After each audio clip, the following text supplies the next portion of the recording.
Pinagpalang araw sa lahat ngayon na nanonood sa akin. Yun. At praise the Lord na nakita na naman tayo. Ako nga po pala si Pastor Limar. Sinugo ng Diyos bilang isang pastor sa social media ngayon. Yun. Pag-uusapan natin ngayon kung paano ba makaiwas sa mga kasalanan. Yun yung pag-uusapan natin ngayon kung paano makaiwas sa mga kasalanan. bilang ako, ano, bilang ako na yung mga dati kong ginagawa ay lahat kasalanan. Kasi bilang tao tayo, lahat tayo nagkakasala. Kasi simula ng kinain ng prutas nila Eva at Adan, ang prutas na pinagbabawal ng Panginoon, doon na pumasok ang kasalanan. Doon na pumasok ang kasalanan. Sa pagkain pa lang nila Eva at Adan ng pinagbabawal na prutas, doon na pumasok ang kasalanan. Sabi ko sa inyo, doon na pumasok ang kasalanan natin lahat. Na kung ikaw, bata ka pa lang, nasityan ka pa lang ng nanay mo, may kasalanan ka na. Sabi ko sa iyo, may kasalanan ka na kasi ibang ang kamandag ng kasalanan. Tayo mga tao ay maraming kasalanan. Pero sinasabi niyo ba na hindi tayo mapapatawad ng Diyos kasi may kasalanan tayo? Hindi yun totoo. Kasi ang ating Panginoon ay magdasal tayo sa Kanya, humingi tayo ng tawad, maghingi tayo ng kapatawaran sa lahat ng kasalanan natin, at ang Panginoon natin sa langit ay nagpapatawad. Nagpapatawad ang ating Panginoon dahil mahal niya tayo. Kaya din si Jesucristo, nagkatawang tao, bumaba dito sa lupa, ang isang anak ng Diyos na si Jesucristo, pinayagan niya ang kanyang anak na pumunta dito sa lupa at ipako sa krus para matubos lahat ng kasalanan natin. Sabi ko sa iyo, lahat tayo nagkakasala dahil sa ginagawa nila Eva at Adan, nagkakasala tayo sa bunga pa lang ng prutas. Pero dahil mahal tayo ng Diyos, pinadala niya ang isa-isang anak niya na ang Panginoong Hesukristo. Nagpapako siya sa krus. Doon na nabuksan ang pintuan natin sa langit. Parang kung gagawa ko ng explanation yon. Yung parang may bahay ka dito, tapos may bahay dito.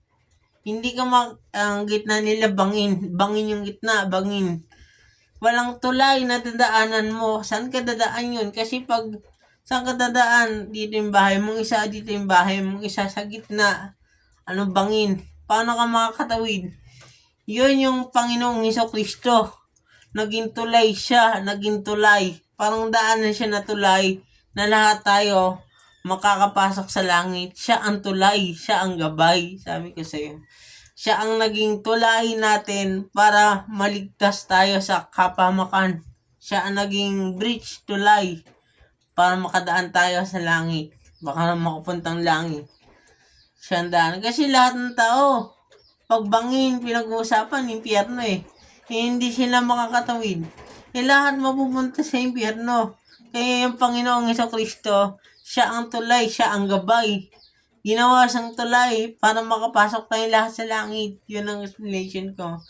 At payo ko lang sa inyo, yun natin papaikutin ngayong video, kung paano mag-iwas sa mga kasalanan. Unang paraan ay magdasal.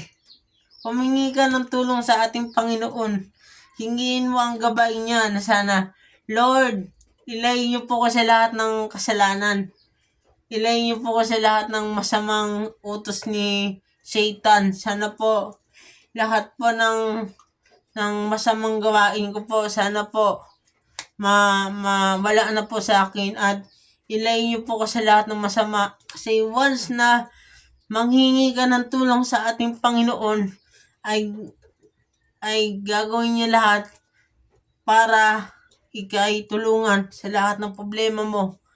Mag-pray ka lang, tutulungan ka ng Panginoon. makakaiwas ka sa kasalanan. At di ba, humingi ka na ng tawad sa Panginoon. Tumalikod ka na sa mga kasalanan mo. Yun. Pangalawang dahilan kung paano makaiwas sa kasalanan ay magbasa ng Bible. Effective yan, boss. Effective yan. Basta pag nananalig ka sa Diyos, magbasa ka ng Biblia. Yung Biblia, basahin mo. Yun, makakaligtas ka sa mga kasalanan. Basta lagi mong binabasa ang Biblia. Umpisaan mo, Genesis. Sa mga ibang chapter. Genesis. Lahat ng verse, basahin mo. Napakaganda at masarap sa puso. Yun ha. Pangatlong paraan kung paano makaiwas sa kasalanan ay manood ng mga videos ng about sa topic ng Panginoon. Sa salita ng Diyos. Gamitin mo ang salita ng Diyos sa lahat ng oras. Sa lahat ng ginagawa mo, gamitin mo ang salita niya. Mag-aral ka about sa Bible. Tutulungan ka ng Diyos para lahat ng kasalanan mo ay mawala at malikod sa lahat ng kasalanan. Sabi ng Panginoon, lahat tayo makaligtas sa kasalanan pag tumalikod tayo. Lahat tayo magkakaroon ng buhay na walang hanggan pag sumusunod tayo sa Diyos. Ako, hindi ko pa masyado alam yung verse. Pero dahil ginamit na ako ng Panginoon, gusto kong sabihin sa inyo na ang tunay na buhay ay ang buhay na walang hanggan na binigay ng ating Panginoon sa langit, ating Ama, na gumawa ng sanlibutan. Nag-iisa siya at siya'y buhay na Espiritu Santo na gagabay sa atin, proprotekta sa atin, at tuturuan tayo ng mga tamang gawi, mga tamang katotohanan about sa Biblia. Matutulungan din tayo ng mga preaching, pagsisimba, linggo-linggo, at pagbabasa ng Bible. Lahat about kay Lord.